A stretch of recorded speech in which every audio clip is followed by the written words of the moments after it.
Welcome to Codex History of Video Games. I'm Mike Coletta, And I'm Tyler Osby. and today is a very special day because there's a third person in the screen with the boxes. Woo. Mike Cronin's here, our wonderful guest. So excited to have him here.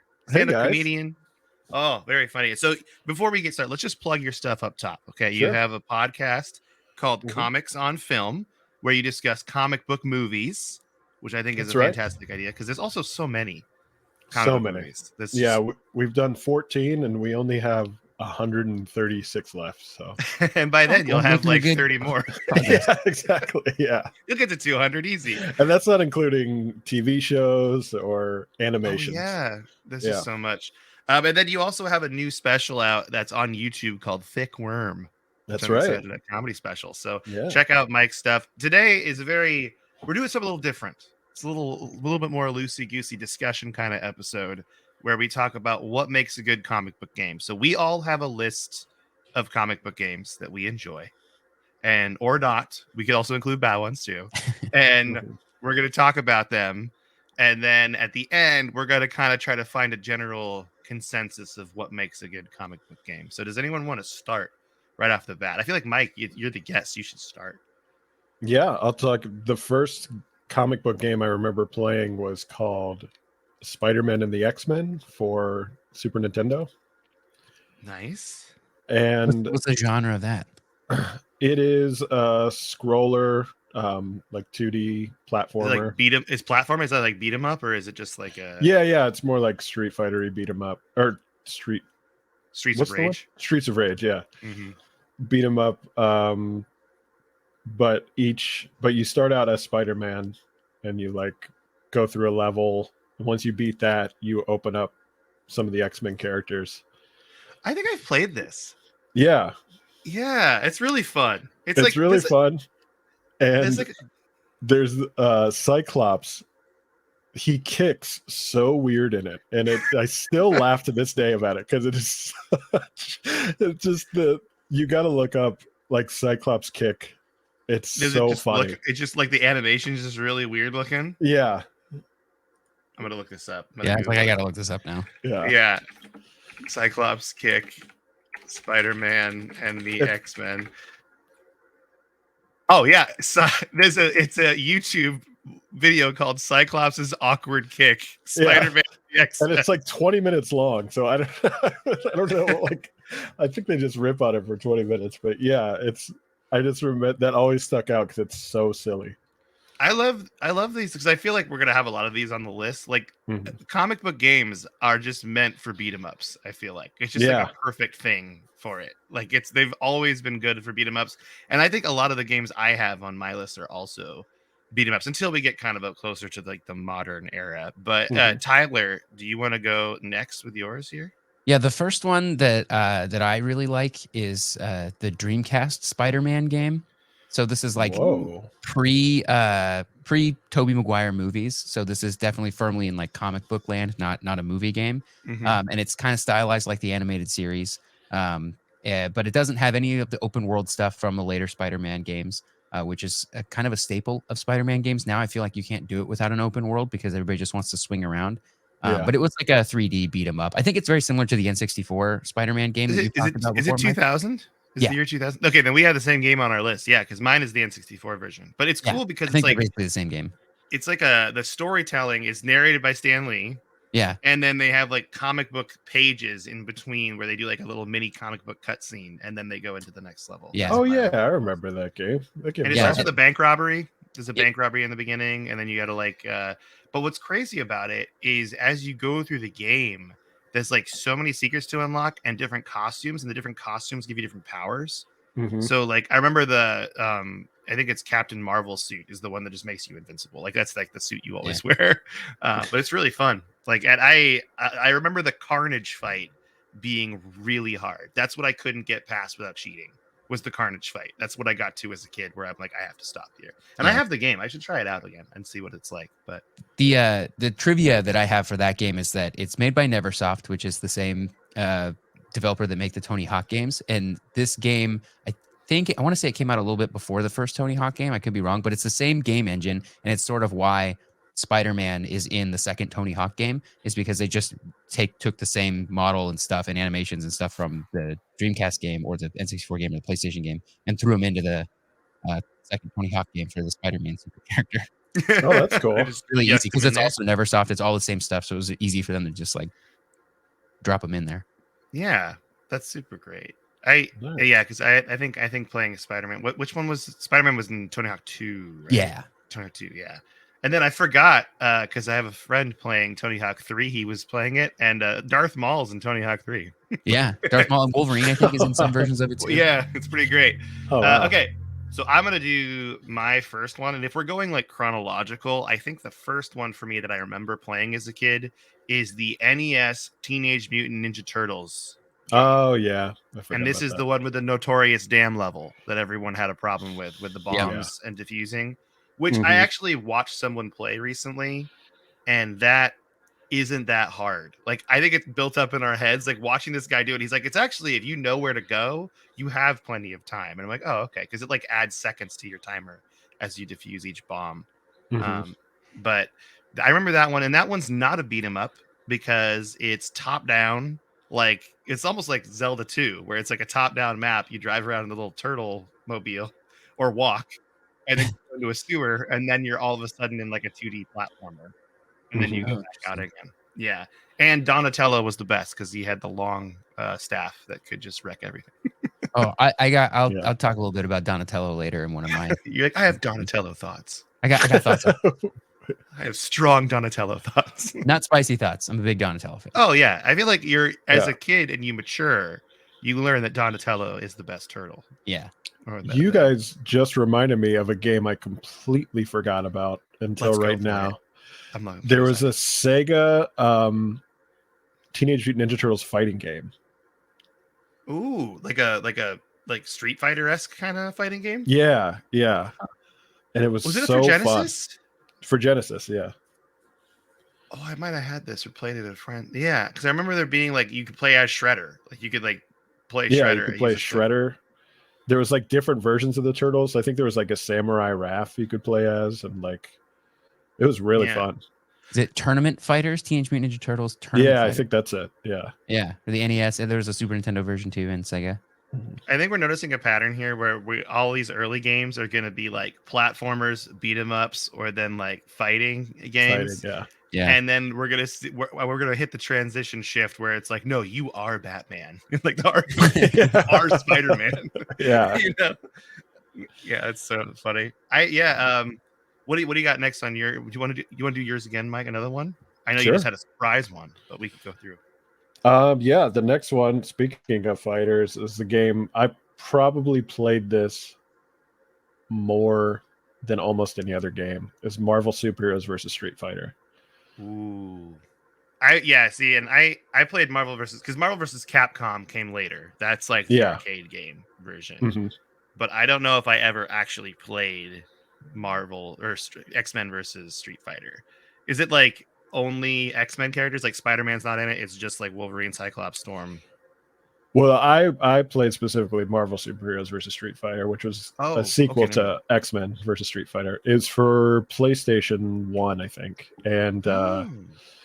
And my friend and I got Smash Brothers, and he got that in the same summer, and that's our entire summer was just switching between those two back and forth. Two different fighting games. Yeah. And it's amazing. It's got Spider-Man, Captain America, Blackheart, and Mephisto for some reason. Shumagorath. Like some crazy random characters. And then and then the Hulk and Wolverine, Cyclops. And then you could get US Agent, which is just Captain America in different clothes. In a suit. They just throw him in a suit. They just throw him in a different colored suit. It's like the exact same character. They just change the colors in the name. Oh man. I kind of miss that though in those older games where they would have more random characters. Like one of my favorite comic book game picks, which is coming up later, is to me great because it has so much random comic book stuff in it. Like, and that's what I like. I think that's what I kind of look for. I want the fan service. I want there to be like really random references and stuff in my comic book games. Yeah. And it seems like being able to fight as like Mephisto and random characters is really great to me. They also made Mecha Zangief, which I don't know if he ever showed up in another thing, but it was just a dark version of Zangief, and he was stronger but couldn't block. Oh, so strategy. It was really fun to play with him. I feel like there was a time in the mid 90s where it was like really popular to make mecha versions of whatever. Right. And that was like the evil version of whoever it was. And Zangief is already a bad guy. So it's like an evil guy. By the way, I looked up the Cyclops kick. And it's just so awkward because he like kicks forward. It just looks like he's sticking his leg out, and that's it. Right? Yeah. He's like boop, and then he goes like boop. They gave the animation to the intern. They were like, "All right, you get one thing. If you can make Cyclops kick, we'll put it in the game." And then he made it, and they're like, "Well, you made him kick. I guess we're putting it in the game." I guess we told you would. So from my memory, like his upper body and his other foot are leaning forward. So it's it's like really weird. It's really weird looking. It's not. Yeah. Actually, he kind of I have a still frame freeze of him. He's kind of like leaning backwards, so it's like it's not. It doesn't make a lot of sense. I guess I could share my screen here and show. I've never done this before. Can we do this? Let's test out new technology. Let me present. Oh, I'm scared. Oh no. Share screen. Oh wait, this is gonna be here. Let me put it over here. I'm gonna just put this tab over here so I only share one screen. This is good. But I can show you the full on lean back of this. Oh, here we go. There we go. That's it right there. Yeah. Look at him like leaning back like that. And he's like put his arms are in and he's like leaning. He's like congratulating himself. He's like, yes. I kicked. And it's such a good job kicking. Oh yeah. Yeah, he definitely looks like he's like slipping on ice instead. I know. It's just the physics of this also don't make sense because he's gonna fall backward 100%. This is the way you're gonna keep this going. But yeah, that's the best. I like it because it looks like this this person in this YouTube video is also laughing alongside us right now. Absolutely, yeah. No, that's a little gem, a real gem you showed us there today, Mike, and everyone can take home with that. For the people listening to this, you got to watch the YouTube version to see the picture of it. But yeah, all right, it's worth it. It is worth it. Or you could just Google it yourself. There's got to be images out there of it. Okay. So Tyler, do you have one? Do you want to go down your list now? Yeah, one that I want to talk about as we're on this fighting game kick. I think you can't not talk about Marvel versus Capcom 2 specifically. I think that's the that's like the big one because they made more after that. I don't think they ever really got quite as popular, but that second one I think it hit right for people. Have you played a lot of that one, Mike? Oh, which Mike? Yes. Yes. Not as much. I played it mostly in the arcade. But yeah, those are both good. It's just that the one I had was the one I had access to, so that's the one I play the most. Yeah. What I love about the second Marvel vs. Capcom 2 is that the like jazz soundtracks, it's like jazz fusion, like kind of like I don't know how to do it, but it was like so good. The attract mode on the arcade machine just has such a good like jazz soundtrack. You go, what game is that? And then you go and you're like, Marvel versus Capcom? What the heck? So, for me, that's like the definitive movie theater arcade game. Marvel versus Capcom. Yes, like it was a time where I'm convinced it was in every movie theater across the country. Yeah. Absolutely. Yeah, there's a video game shop in Richland, Washington called Sunken Treasures. You should go there if you're in the area. It's a great video game shop. And they have a Marvel vs. Capcom cabinet in they have like a little back room. And you could just hear it, like that jazzy soundtrack playing while you're like browsing games in the front. I love it. I'm sure the people who work there are real sick of it. They probably turn it off all the time. Yeah. All right. Should I go through my next game and do my next one? Yeah. All right. So I did TMNT NES. That's the one I did. I think I'm gonna. And you already talked about N64 Spider-Man. I'm gonna do one that I remember as being good that I found out while looking things up is really bad. There was a Batman Forever video game for Sega Genesis, and it used that kind of art style where it was clearly a dude they filmed and then like pixelated it to make it. What's that called? We've talked about it so many times in this podcast, and I always forget the name of it. The whatever. It's sort of the same thing as what like Mortal Kombat did. Yeah, it's a lot like what Mortal Kombat did. Yeah. But I remember this game as a kid being so cool and like this is such a fun Batman game. It's so awesome, but I never got far in it and I never like did well. And I looked it up during this video, and 100% it got like really bad scores on like all sorts of like websites. Like Electronic Gaming Monthly gave it like a 1.6 out of 10. Like it is not a good game. But I just remember it being super cool. It looked cool with this like FMV. It's FMV is what it's called, I think, right? For the that would be for like cutscenes if they like filmed cutscenes, but okay, yeah, but it's we've said it a bunch of times. I was just trying to look it up for Mortal Kombat, but I can't remember. It's similar also to what they did for Donkey Kong Country, although that was like computer generated and then they turned it into sprites. Yeah, but it's cool. I didn't know that.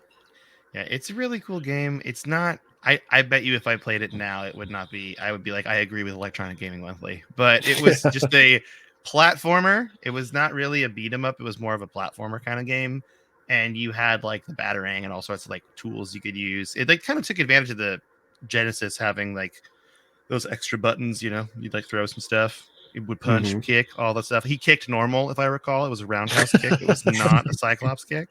Okay. Every single one of these games, we got to be like, how did they kick? How did they kick? How'd they kick? Let's see those kicks. That reminded me, and I think I told you this when we worked together, but the Mortal Kombat thing. I was reconnecting with a friend I hadn't seen in a while, and I was like, "So what have you been up to?" And he's like, "Well, I joined this gym with Johnny Cage, and I've been like shadowing him." And I was like, "I'm sorry, what did you just say?" He goes, "The actor who played Johnny Cage in the original Mortal Kombat." I met and became friends with, and now I tour with him to Comic-Cons and like help set up his booth, and I train with him also because he is into martial arts in real life. This is the guy that famously in the movie would like do the splits and then punch Goro, right? That was like from the first movie. Yeah. That's amazing. He was a great Johnny Cage. He was like everything. Like you can't complain about his character portrayal of Johnny Cage in that movie. And that movie was not that bad. It wasn't that bad. It was fun. I'm sorry. I'm talking about the guy who played the sprite in the Mortal Kombat game. Oh, whoa. That's even more of a deep cut. I feel like also that's even more impressive too. The guy that played the sprite can go to Comic-Cons. Like he's that well known. Yeah. He's Johnny Cage, of course. That's wild. I never thought about like I was the sprite in this video game, and that's what makes people want to like come actually get a picture with you. But hey, you know, I went to a Comic-Con in Indianapolis, and I think I saw David Koechner there, who I love, and he's a great actor, but he was just signing like, "Hey, I was an Anchorman." Like people, there's so many people from. I saw Bulk and Scully from the Power Rangers. Whoa, man, Bulk and Scully! Wow, that just unlocked. You know, when I went to my first Comic-Con, and this was before the Walking Dead television show came out, Norman Reedus and I'm going to sound really mean, the other guy from Boondock Saints were at the booth there and signing stuff. This is before Norman Reedus kind of had like a resurgence in his career with The Walking Dead. So, and they were just doing Comic-Cons. They've been doing the Comic-Con circuit for a while, I guess. That's just like kind of what they did to make money. But I'm like, hey, you know, if it works, that's cool. Mm-hmm. Well, he was in Blade 2 also. So, Norman Reedus. Yep. Oh yeah. You know, I actually just saw the first Blade pop up on my HBO, and I'm like, is it time? Do I give this a go again? I feel like it might. It wasn't that bad as I remember it being. You're the comic book movie expert, so you're like. We watched it on our show recently. It's great. It holds up. It holds up. Good to know. Okay, I wanna get into it. Whose turn was it? I forget already.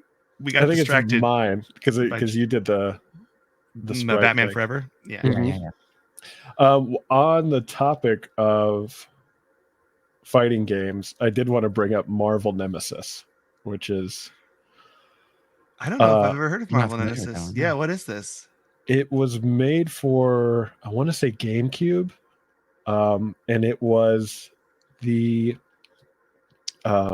think Capcom had lost the rights to Marvel, and so they somebody else built this game, And it was Marvel versus Capcom minus all the Capcom characters, and the fighting style was very bad, and it was a very bad game.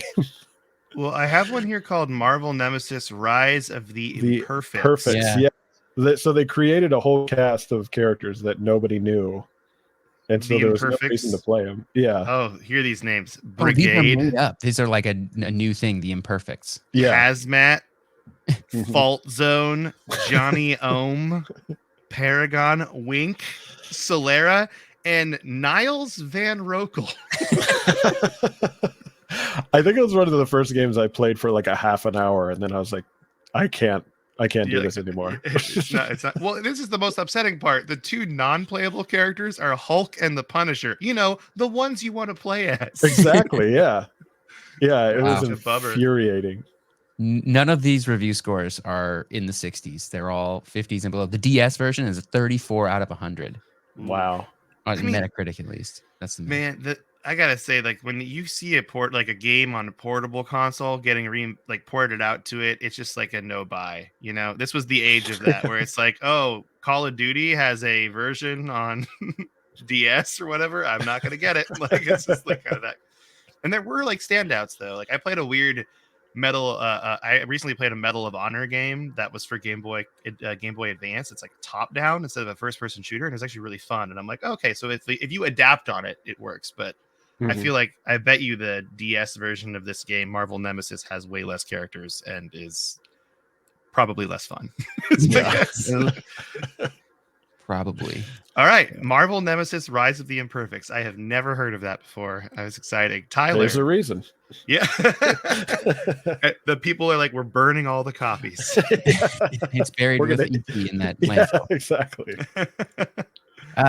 Well, I can talk about like just sort of a grouping of Spider-Man games, because we could talk about every individual Spider-Man game forever, and this would be an 8-hour long podcast. But I did love the first Spider-Man game movie tie-in game. I don't know if we consider that a comic book game or not, but yeah. Do we want to take a sec? What happened? Mike had to get up. Sorry, I gave you a second. Sorry, I had to let the cat out. Oh, right. classic cat. I might not even edit that. I might just let that in. All right. But I love the first Spider-Man movie tie-in game, and I don't know if we count that as like, because it's like 2 layers removed from comic book game. But I did enjoy it, and it plays a lot like the Dreamcast N64 one that we were talking about, Mike. But it's like sort of based on the movie. I want to say Tobey Maguire does the voice too of Peter Parker in that game, and then the narrator is Bruce Campbell, which is I remember that's that a get. game. That's awesome. Yeah, which is pretty funny. And then you can't not talk about the second Spider-Man game, which is like kind of the first open world Spider-Man game. Yeah. The like combat is like sort of similar to the first game, but you got the web swinging around the city, and it's the best. This is like kind of where all the new one, Spider-Man 2, and Spider-Man Miles Morales can all like be like, it's the second PlayStation game. Like that's the one that everyone remembers. It's like the big what's that influence on this. So yeah, I love those games. They're so cool. I kind of felt really silly I didn't have a PlayStation as a kid to play that game. That's what it felt like for me. It's pretty much fun. Yeah, it was on, I want to say it was on all 3. I think it was on Xbox as well. And the third one fits right in there too. It's kind of just a retread of the second one, but still good because the second one was great. Not the PC version though. PC version, different game, really bad. Oh, we talked about this on the podcast when we covered Spider-Man. I talked about how I got burned by it because I loved the first one so much, and then I heard how much people love the second one, and I was like, sweet, I'm gonna check out this Spider-Man 2 game for PC. Everybody says it's great, and it was not. It was really bad on PC, and I was like, I don't know what people. And it was like years later where I played it on like a PlayStation or something. I was like, oh, this is a different game, and it's actually good. You got bamboozled. Yep. I love the Spider-Man 3 game, and I think I was just blown away by the web swinging mechanic on the Wii, where you would just like flip to swing your webs, and it was so much fun just doing that it kind of made up for the fact that it wasn't a great game. And It's all about the web swinging. Is awesome. Yeah, and that's what like every Wii game for me was that like, oh, it's so cool you can like hit a baseball and stuff, and then like 2 days later you're just sitting on the couch just flicking your wrist. Yeah, it's just, you realize that you don't actually have to do anything. It's just a button. Oh yeah. I think when I Wii bowled initially, I think I was doing full form, thinking I had to like kick the leg out, you know, like, oh, look at this. I thought I had to kick the leg out. That's not the case. You can just go sit on your couch and just kind of flick, and it's fine. Yeah, we used to do that, funny. And then my brother by the end would just do it like behind his head. He wouldn't even stand up, and he'd just flick it like that. It's a good time. The Wii generation, that's something that we got to experience. I feel like that's never going to be like happening again. The weird motion control thing, like, it was a beautiful time. All right, I'm going to do another Teenage Mutant Ninja Turtles game, arguably one of the best, and I'm going to say it's Turtles in Time. Yes. Turtles in Time is like, not only is the story cool that you're jumping through different like time eras and stuff, and you could like, but it also just felt really good, and you could play it with your friends, like 4-player beat 'em up. You're all turtles. That was like the definitive Teenage Mutant Ninja Turtles game for me. And let me say, great kicks. Some of the best kicks. Some of the greatest kicks. None of that Cyclops stuff. None of that weirdness coming in there. It was all the right kind of kick. All the jumping kicks that made you practically invincible. Yeah, that's right. It's like flying across the screen. I think they kept those in Shredder's Revenge too, that came out like a couple of years ago. Oh yeah, have you played the new one, Mike? The Shredder's Revenge game? I haven't. It's actually is it great? It's really good. Yeah, like Tyler and I played Turtles it together. In Time again. It's Turtles in Time Part 2, and it's so good, and it's like really well done. So it's definitely worth it. And it's one of those games too where you should just see if you have a friend that plays it, because you definitely want to play it with someone. Like that's the definitive. And you can beat it in like 3 hours. It's not a long game. It's a pretty short game, and that's fine because it's not very expensive. And you can play as April O'Neil in it too, which is really fun. Oh yeah. Gosh, oh cool. And April is like overpowered. He's really good. Really? She hates people with a camera. So you like pick up the camera to smack people with it. It's really great. That's awesome. I love it. Yeah, it's really awesome. I forgot that you could play as April. It's so good. That's like, but Turtles in Time for me is like the definitive Teenage Mutant Ninja Turtles game. And if anyone's like, let's play TMNT, I'll be like, you mean Turtles in Time, right? Because if you mean a different one, you're wrong. Yeah. There are some other good ones, but that is the best one. That is the best one. And the arcade version was really fun too. So that's mine. Mike, you have another one? Yeah. For me, I think GameCube was the best console for comic book games, because I like 3 of my top 10 are on there. Incredible Hulk Ultimate Destruction was really good. It was like almost open world. You were like in a city and you could pick up anything and crash it, destroy it. You can destroy buildings. You could take a car and rip it in half and then smash it together and make like big boxing gloves. Ooh, that is cool. And yeah, you could rip off the top of a tank and use it as like a big hammer.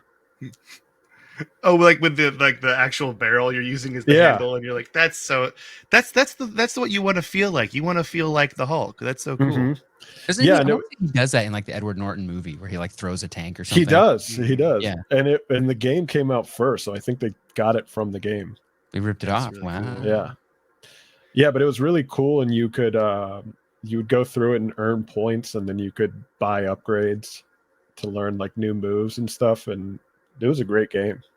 Yeah, and you don't hear a lot about like Hulk games being the ones that are like really good. That's good to hear a non like X-Men version of that game. Yeah. Yeah, and I think they it sounds like they leaned into the destruction element of Hulk, which is like, I think anytime you can lean into the thing that makes the character so cool, like with Spider-Man's web swinging or whatever, like that sort of makes it, right? Yeah. That means it's really weird to me that during the era of like Red Faction and those kind of games, like early Xbox, when everyone was obsessed with blowing stuff up in games and like destroying the environment, it's weird there wasn't a Hulk game to match that. Yeah. Now that I think about it, it's like that would have been like a perfect time for a Hulk game to just break buildings down and everything. Like a Rampage World Tour, but but with the Hulk. Yeah. Also, I think I'm just gonna do it. I'm just gonna put something up here. We're we're just gonna leave it up. Okay, we're just gonna leave this here. I think just so everyone can just really enjoy it. I found the better version. Absolutely. I found a way better again. Yeah, and then you can also see his sweet portrait there. But yeah, Yeah. So just keep in mind I don't hate that costume. That's a pretty sick costume. That is like a classic Cyclops costume. Yeah, Isn't that's it? like the animated series. Mm-hmm. I'm into it. I don't mind it. I also don't mind Cyclops. No. I like Cyclops. People kind of dump on Scott Summers sometimes, and I don't think it's deserved. Well, except when he everybody kicks. loves Wolverine, and they all want Wolverine to end up with Jean Grey. That's true. Mm-hmm. But you gotta. In this podcast, we stand Scott Summers. Logan needs to work on himself. Okay. Yeah, Wolverine's got a lot of work to do. Okay, Tyler. I am just going to leave this up. Tyler, love it. You got to know it. I'll take a slight different turn here and talk about Scott Pilgrim versus the World, the beat 'em up game. Oh yeah. That game is one of those like tie-in games that's better than has any right to be. But I say it because it came out about the same time as the movie did, but it's much more based on the comic because all the sprites are basically pulled from the Scott Pilgrim comics. And it's really fun. It's like Turtles in Time. You can tell it's kind of a love letter to those beat 'em up games from 10 or 15 years earlier. And it's just really fun to play through and battle Scott Pilgrim's 7 evil X's.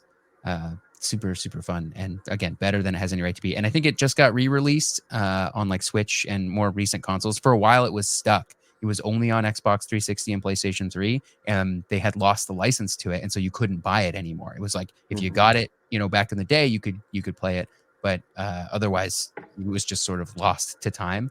But it recently got re-released, so that's really cool. It went the way of the Flappy Bird for a small period of time. Bird, yeah. That's good. Yeah, I actually have never played that game, and we've talked about it before. It's pretty fun, and it goes online and everything. So we should give it a shot. Yeah, I love that. Was it re-released on like everything, or was it just like Switch, or was it or Steam? Yeah, I think it came out on like PlayStation 4 and Xbox One and Switch and PC as well. So nice, awesome. All right, well, I am going to pick mine. We've kind of already talked about Marvel versus Capcom. That was one we covered. Okay, I'm actually going to go back and talk about the original X-Men arcade game. Like this is the 1992 Konami beat 'em up arcade game, because this is the other beat 'em up game. It's either Turtles in Time or this X-Men game, where if I see it in an arcade and I have a group of friends, I'm like, we're all playing. And the cool part about it is 6-player. Yeah, 6 players. Oh, yeah, because they unorthodox number of players. They have like on the arcade cabinet, there's like a bunch of different controls around it, and you can have all 6 people playing at the same time, which is what I remember the most about it. And it was in the comic, like I just have the Wikipedia page pulled up, but it's either Cyclops, Colossus, Wolverine, Storm, Nightcrawler, or Dazzler were the 6 characters you could play as, and I love a game where I can play as Colossus, and that's one of the reason I love this game too. It's like Colossus doesn't get a lot of love in video games, and it's cool that he was in this one, and I really dug it. I'm the same with Nightcrawler. Anytime I can play Nightcrawler, I'm happy. Yeah, that's right. It's like cool again, like, and this my pick of like my favorite comic book game involves like being able to play a lot of weird characters. So that's my little foreshadow. In fact, we might have the same one on our list here. But that's one of the coolest things about comics in general is there's just so many characters, and like so you can dig deep and like really like pull stuff out for people like fan service wise, right? That's cool. Yeah. So it's crazy too, because it says here, depending on the machine, the max number of simultaneous players was either 2 or 6. So I think the one I'm most familiar with is the 6-player one, because it also has 2 screens on it. Like it's like so big that it has to have 2 screens, and it takes up a lot of space, but it's a really fun party game. Ground Control in Portland has this game, so that's where I remember playing it recently. But yeah, so that's my last of the old arcade beat 'em ups is the 1992 Konami X-Men. Mike, you want to go on to yours? Yeah, speaking of playing as Nightcrawler, X-Men Legends series. Ooh, that's a good one. That is a good one. Was one of my favorite. I think my friend and I looked at my Switch, and you could see how many hours you play. And of Breath of the Wild, I think at one point I had played 200 hours of it. And I think X-Men and X-Men Legends 2, I think I played that much, probably maybe even double. Like I played those games so much. And is Legends which kind of like what style of game is Legends? I can't really remember off the top of my head. It's like a beat 'em up RPG where you progress through the game and you level up your characters and you level up their skills. And you have 4 X-Men at all times, so you can switch between them as you're playing. It's kind of the spiritual predecessor to the Ultimate Alliance games. Yeah. Okay. That's my number one is Ultimate Alliance. Yeah, I love Ultimate Alliance so much. X-Men Legends is like that kind of game. Then I should probably play these games because I played Ultimate Alliance and I loved that game so much. I like them more than the Ultimate Alliance games, and I like the Ultimate Alliance games, but the mechanics, and then there was more. They got rid of costumes in the Ultimate Alliance games, which I think they did. They brought them back in the third one, but did you? So wait, with the costumes, were they just cosmetic in the X-Men Legends games, or did they do stuff like in that Spider-Man game where they like gave you special abilities and things like that? I think they were just cosmetic. But it's important still. Don't get us wrong. Yeah, if you're a comic book fan, the costume is important if you can change the costume. That's an easy way to like get people excited over like the niche things, right? The fan service, easy way to get fan service. Yeah. To just be like, hey, remember this costume? And they're like, and everybody goes, oh yeah, I remember that costume. They all high five and then they leave. We all remember. And there's one guy who's like, I don't remember, but I'm going to pretend I do because I want to be cool. That's me. Yeah.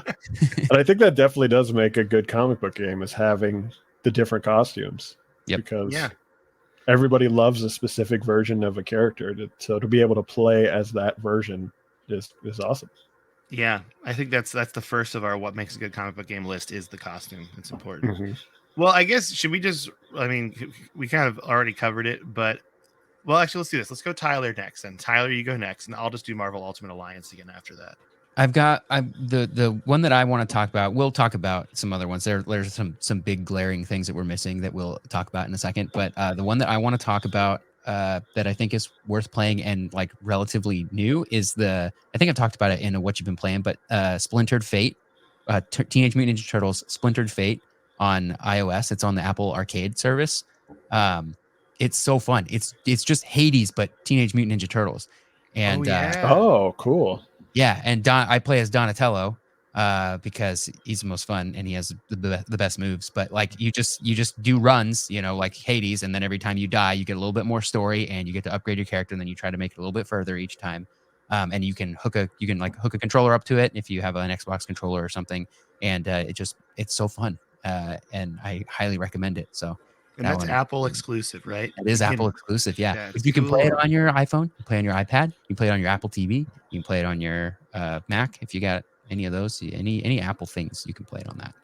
I have a feeling that game's going to ruin my life. It's really fun. You do have to subscribe to Apple Arcade, which is like $5 a month, but the game doesn't have any microtransactions or anything. It's just a game. Oh, that's great. No other baloney. That's the deal. If you don't know, Mike, Tyler is the preaching the church of Apple gaming. Yeah, and Apple Arcade specifically because it's so cheap, and all of the games in there, none of them have microtransactions or anything. They're all just games designed to be fun, not to suck the money out of you.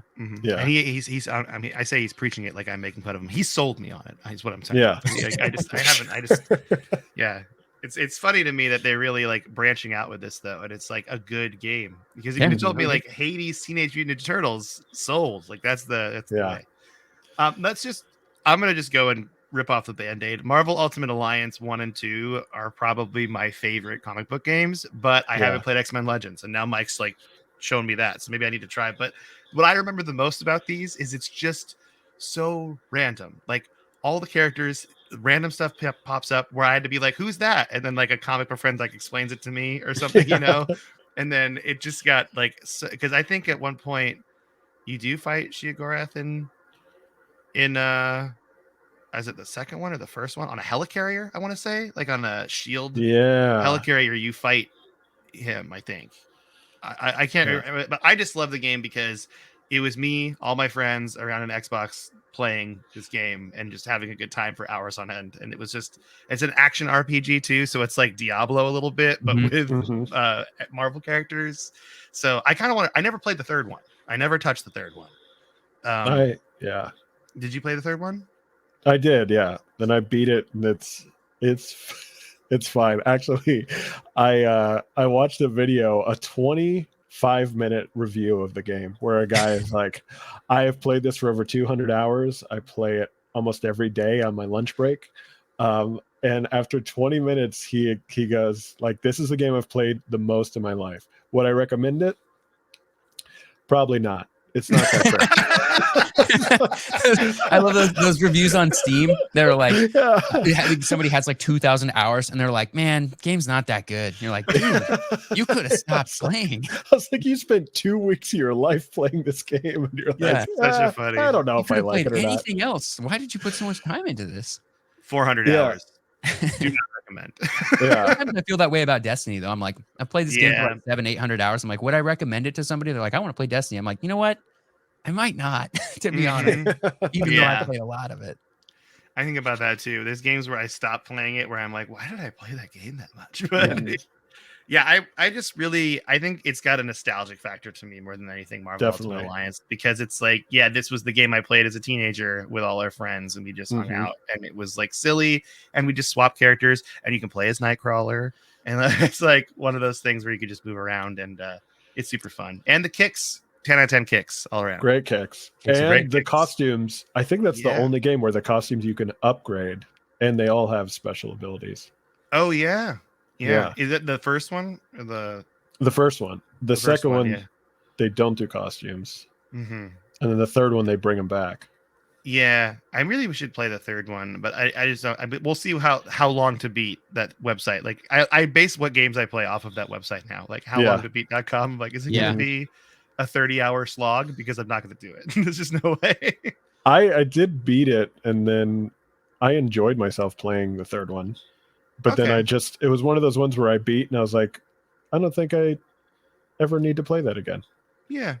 I'm kind of fine with that, though, now, especially as like an adult. I'm like, oh, I beat the game, and I had fun, and I don't need to play it again. Cool. Move on with my life. Great. I see a game is like 3 hours long. I'm like, sign me up. I'm excited to play the new Cocoon game. It's by the same person that did Limbo and Inside. It's like 3 hours long. I'm like, yeah. That's it. You beat that in a night. Finish it in an afternoon. 100%. Yeah. That's the way to go. So Marvel Ultimate Alliance is like my my ultimate pick. But Mike, you got another one on there on your list? This is another bad game. I think it was called X-Men Destiny, but now that you said Destiny, I'm questioning if that's what it was called. But it was it's worth a Google. It was there's an X-Men Destiny game. Okay. Yeah, so it was supposed to be like you would create a mutant, and then you got to pick their mutant abilities and then level them up, which sounds great. But I got the Wii version, which was super watered down because they couldn't put all of this graphics and stuff that they did in the Xbox and PlayStation version. So it ended up being very bad, and you could barely do anything. And it was another huge bummer. None of these, no versions of this game got very good review scores. It seems like they're all like 50% or lower, according to like Metacritic and stuff on Wikipedia. So, but the Wii version specifically is like significantly lower, and the DS version's even worse than that.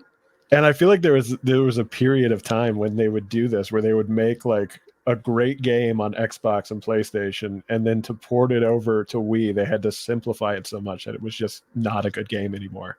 Yeah, and they put that version out on PS2 also, and you'd be like, oh, what did PS2 gamers do to deserve this? They would have rather had no game at all. Yeah, like, they would be on PS3 if they had access to one. Come on.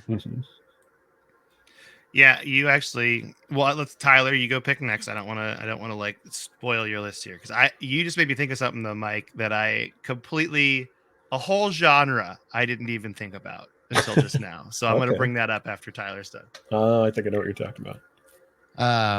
I'm really the only things left on my list are the Arkham games. Let's talk the about the Batman Arkham Arkham games. game. So We should I talk don't know if about we want to the get into that just yet or not, but that's we can. I think we should. It's time. It feels like about time to me because I love the Arkham games. Mike, do you love the Arkham games too? Or? I haven't got the chance to play them. I know they're coming to Switch Ooh. this month, so You are a lucky I'm man. gonna yeah. I'm Time to very ignore excited. your family. Ignore your family. Become the Batman.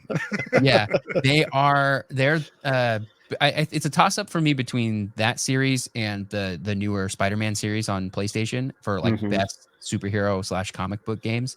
I think because the Arkham series has a lot of like big nostalgia factor because it's Kevin Conroy doing Batman, Bruce Wayne, and Mark Hamill does the Joker, and like so it's like all the animated series voices do reprise their roles in the Arkham series, and it's just good. The games are just good, and I think so. When we talk about like what makes for a good comic book game, I think it's similar to what makes a good movie game, and it's when it's not tied into a specific like movie or even like line of comic books where it's just like this is its own story with a character like Batman, where like the Arkham series has its own storyline and its own thing, and I think they made comics based on that storyline later.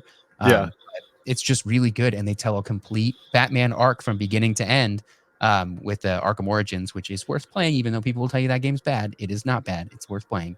It's a prequel to the other games, but they tell you like the arc of like beginning of Batman to the end of Batman, and it's really good.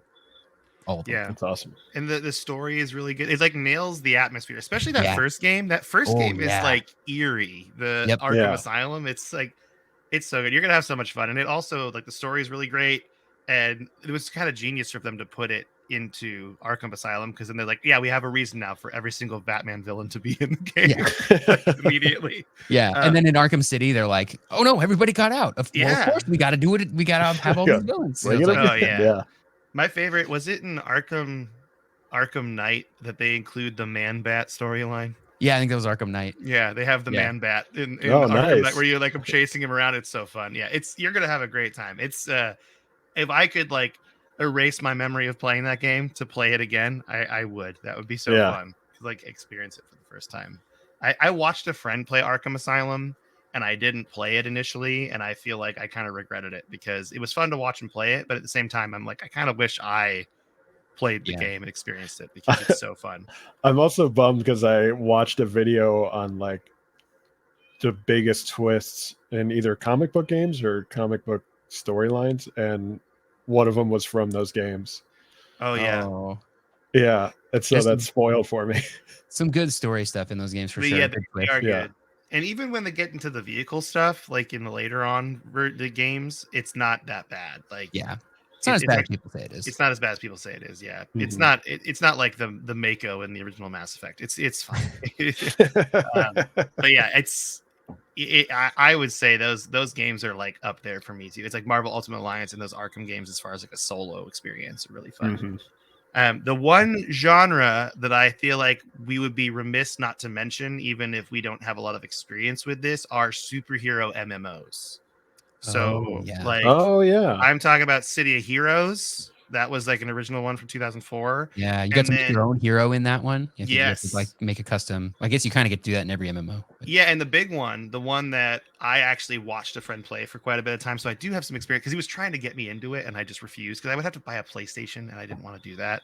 Was DC Universe Online. That was kind of like the next iteration where it was like pretty popular, and you could like make your own hero and stuff, but it had all that same like MMO things to it where you're like grinding out quests and trying to level up to get to an end game content, and then by the time you get there, are your friends still playing? Like that's the rub with MMOs. But I would be remorse not to like mention that because that's a big part of it, I feel like, for some people too. Yeah. I completely forgot that I played a lot of the Marvel MMO. Oh, you did? Yeah. Let's get into it. Yeah, I don't remember pretty much anything, but I remember there's a lot about the Marvel MMO. Marvel Heroes that was like almost like a continuation of the Ultimate Alliance sort of gameplay style. Is that what you're talking about? Yeah. That shut down like a couple years ago, I think. What was it called? Sorry. Marvel Heroes. Marvel Heroes, I think. Yeah. Oh. And you got to play as the different. It wasn't make your own character. It was like pick a superhero and then pay money to unlock more. Yeah. Well, What's crazy is this is I found an article on mmorpg.gg, the 6 best superhero MMOs in 2023, and they're games that came out like in 2012. Like they're still active. Still good. What games are on the list? City of Heroes is number 1, and it was shut down in 2012, but I think it came back. Yeah, there's like a community. Like I think they gave like the community like the means to host it themselves or something like that. Oh yeah, and also DC Universe Online now is multi-platform fully. It's not PlayStation exclusive anymore, so you can play it on anything. But yeah, I mean that's still going. DC Universe Online, I guess, is still going. Champions Online. I love have a Champions. skateboard deck that's Champions Online. That I Hero got packs and I still Zero. haven't beat. This is a iOS MMO. Champions has an arcade version. I played at Dave and Buster's, and when you win, you get like a Pokemon style card of like a random character, and then you can unlock that character in the game when you play. Oh, that's cool. Yeah, that's neat. Apparently, there's also a upcoming MMO called Ship of Heroes. That's like future. You're in like space, and you have to protect this city in space, and you're like a superhero. So that's kind of cool. But it's great. Yeah, I mean, I feel like we need to mention MMOs because I'm sure there's people that play those and are into that. But it's just something I never really fell into. That's kind of Arkham games was the last on my list. So do you have any more, Mike, that we haven't mentioned yet? I have a few more, just the more modern games that I haven't played, but I did also you were talking about the iOS game, and I played a lot of phone games like Contest of Champions and what was that other one? Oh, I think it's called it was like Marvel something Revolution, but it was a beat 'em up RPG that was really fun. On phone too? That's pretty cool. Yeah, I was on the phone. Have you been playing Marvel Snap? That's like the big one right now. The like I tried to get into it, and I'm not a big fan of the card games. Yeah, me neither. I think the big draw of that game is like the matches are like 2 minutes long or something, where you just like throw your cards down. You're like, oh no, I won, or oh no, I lost, and then like that's the whole match. Right. Yeah. Nice. Well, do you have any more, Tyler, on your list? The only one that I think is still worth talking about is not the Amazing Spider-Man. Those are the tie-in games. Those are fun. But the newest Spider-Man series for PlayStation 4 and 5 and the Miles Morales game, I think there's nothing like revolutionary about them. They take the great swinging from Spider-Man 2. They put together a great story, which is really cool. And just like everything is polished. Everything is just really, really well done. The graphics are great. It just feels awesome, even if nothing individually is revolutionary. They just did everything to such a high degree of quality that it's just really, really worth playing. And one of the coolest things about that game is for all of the lines that Spider-Man says that he can like say out in the open world, they recorded them twice. Once where he's just like sort of normal if he's just standing there or walking around, and then once with like a little more strain in his voice if you're swinging. So as you swing and stop swinging, you can hear him. He sounds like he's speaking while swinging. And they just recorded every line twice, just in case you were swinging when he said it, which is that's so cool. Really cool. Yeah, I heard that recently. That's awesome. Yeah, nice. I'm excited for the second one that comes out in just a couple days, actually. From when we're recording. Yeah. I should get the first. The first one's on PC. I have no excuse anymore. I need to just get it. Yeah, super worth it. And Miles Morales also. Yeah. Oh yeah, and Miles Morales. I'm a diehard Nintendo fan, so I've missed so much of like any of the PC, Xbox, and PlayStation games. I missed all of that. I missed like Deadpool, which I heard was a really good game. Yeah. Oh yeah. And then they lost the license, so now it's impossible to find. Bummer. Oh yeah, it's like removed from Steam and everything. Yeah, it's completely gone. Yeah. Can't even buy it digitally. Well, I think we've come to the point then where we need to like figure out what makes a good comic book game. We have the first one. We have costumes. That's it for sure. Fan service, costumes. Whether they give you powers or not, it's more important that you just give people the costume choices they want. For me, I would say it can kind of split both ways. if it's single player, it needs to have an amazing story, like the Arkham games, the Spider-Man games. And if it's multiplayer, it just needs to feel good playing with my friends. Like that's, I think like X-Men Legends, was that multiplayer too? Yeah. So like, yeah. So like being able to play with that with friends and like have that experience is like really important because you want to make it feel like a superhero team up, like a legitimate. We're the Avengers here, you know. Yeah. Sounded like such an old man when I said that. And the Ultimate Alliance too had great cutscenes. I remember them being like stand out, really interesting, and I would never skip them because the effects look so good too. Yeah. Also, and this is kind of going to your Spider-Man, the new Spider-Man and the PlayStation 2 Spider-Man and the Wii Spider-Man, is I think movement has to feel good. Like if you're this character, you shouldn't just walk. You should do something different. Like that's what's so fun about the Spider-Man games is just traversal, like getting through the city, and then the Arkham City and Origins, like the more open world Arkham games too. It's all about like the grappling hook and like gliding with his super cool cape and all that stuff. Like you're not just walking around or driving. Yeah. And then can you teleport as Nightcrawler in the like X-Men Legends and Marvel Ultimate to like move? You can teleport, can't you? It will. Yeah. It's really cool because you could do it through walls of like locked areas too, so you can get places you're not supposed to. He's the rogue of the X-Men. If you're like D&Ding a little bit there, that's pretty cool. Yeah, I thought Rogue was the Rogue of X-Men. Oh, stop! What have I done? Oh, you got me! You got me! What is this new character? I'm being bad today. We're both getting all saucy on it. That's what else? What else? You know what we didn't talk about was the Avengers game. Where it was like Avengers be Destiny. The bad. I didn't play it. I never played it either. Tyler's played the recent Batman one that got panned, though. That's not Batman. That's the Friends of Batman game. Yeah, the Friends of Batman game, where it's like Nightwing and Gotham Knights. Gotham Knights. There you go. That's a kind of a spiritual. It's not storyline continuation, but like spiritual continuation of the Arkham series. It like sort of feels the same way. You can pick between 3 different Robins and Batgirl. There's Tim Drake, Jason Todd, and Dick Grayson. So Red Hood, Nightwing, and then Robin. Tim Drake is just Robin. I think it's really fun. The storyline's fine. The issue I had with it is like they clearly wanted it to be this like online like watch your power number go up kind of game, and then they sort of walked it back, but they kept a lot of those systems in the game, and it's just like there's a whole bunch of like crafting and stuff in it that you're like, why? Just if that wasn't in this game and it was one less thing for me to think about, this game would still be super fun. Does that mean our good comic book game does not have those kind of grind? I think it shouldn't have any grindy elements to it. I think leveling up's fine.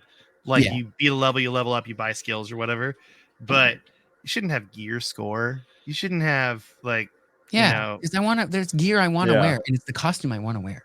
Yeah.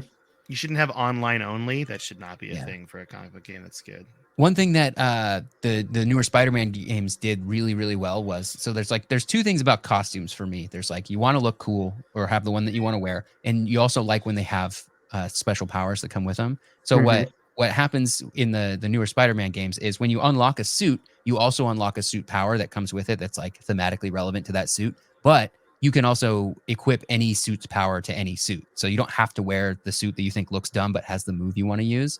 That's cool. Use whatever suit you want, but you still like get that feeling of like, I unlocked the suit and I got a new power at the same time, which is really, really well done, I think. That's awesome. That is awesome.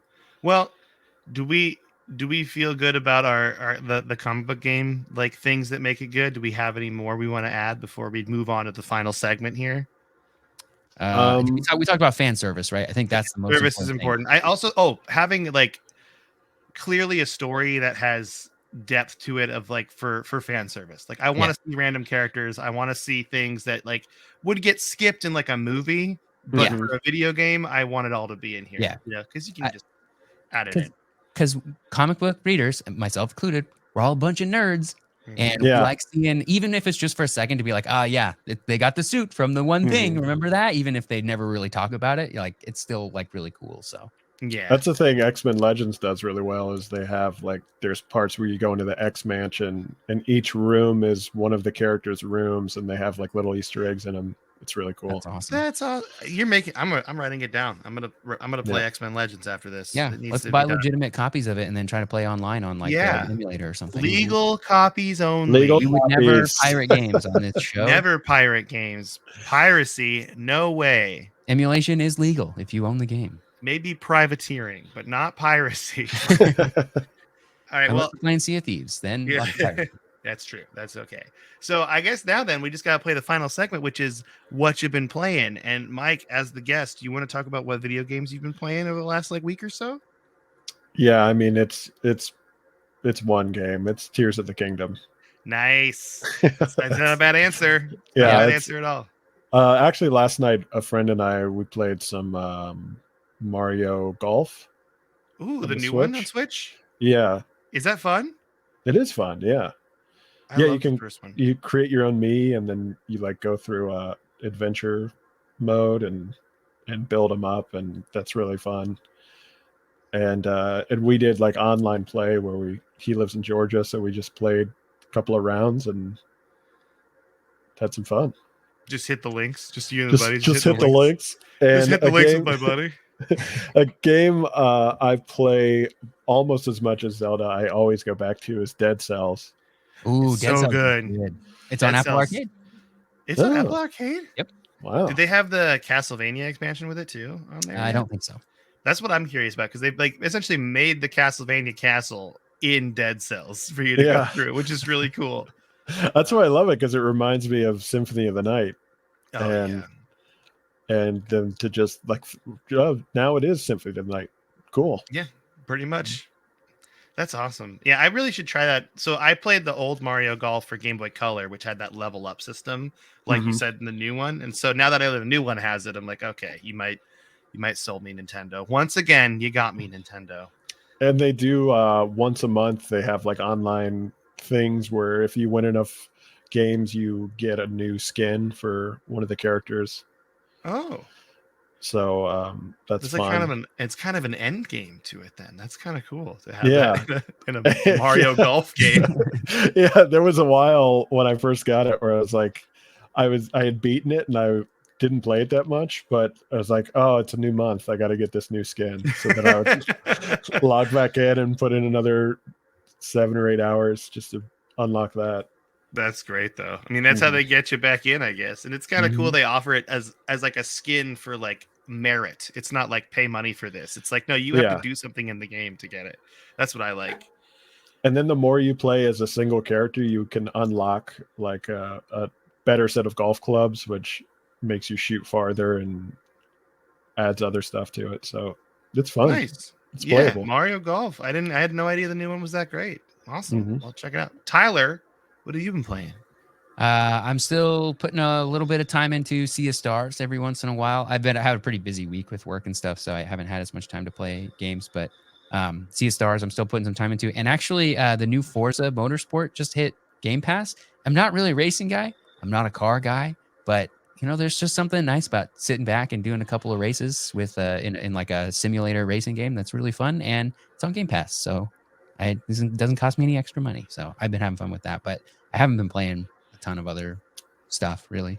My son, we have a Vizio TV and they have a commercial for that game, and my son like lights up and he's like, I want to watch it. And it's like, it's nothing. It's a it's a 15-second commercial. I'm sorry, buddy. Like I can't It's put like this a on new for movie for him. you. Yeah. Put on the Forza commercial. All right. Well, lately I've been playing I've actually been playing the New World, which is an MMO that I got. It's like Amazon's MMO, right? And they came out with a new expansion that I played that was really fun. And I beat the expansion and I'm like playing the end game content. And there's a new PvP mode called Influence Races, where a zone, so that it's like a map of like a bunch of different zones, a whole zone becomes like a battle essentially. And it's like three factions in the game are all fighting it for these towers and stuff, and you can kind of just jump in and out, and it's super fun, and I'm really digging that. That's really fun. And then on top of that, I got a Miu Mini from the suggestion of Tyler. Ooh, and I've been playing games on that. There you go. And I started playing Star Tropics, and I finally beat Star Tropics. I did an episode on Star Tropics probably a year or two ago. Never beat it because it was too hard. And then I found a YouTube channel called You Can Beat Video Games, where a guy like guides you through it. And I followed along with him, and I beat it. And it was super fun. And I'm like, it was a good experience. It reminded me though of those old school Nintendo games where if you don't know the secrets, this is going to be a lot harder for you, because there is an exploit near the end of the game where you leave an area and re-enter, and you just get unlimited heart containers to fill your hearts all the way up to 22, which is the max. And if you don't know that, sorry, you're gonna have a bad time. And so it's like that, and like all the secrets where the different weapons are and the secret zones, and also save states like made it so I could do it. Like I could not have beaten it without save states. Honestly, it would have just been a disaster.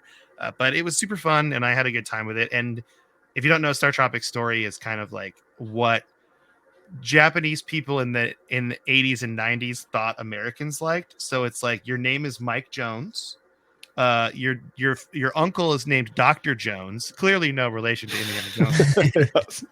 Your first weapon is a yo-yo. You also have baseball bats, baseballs. You have you get like a couple different ray guns in the game.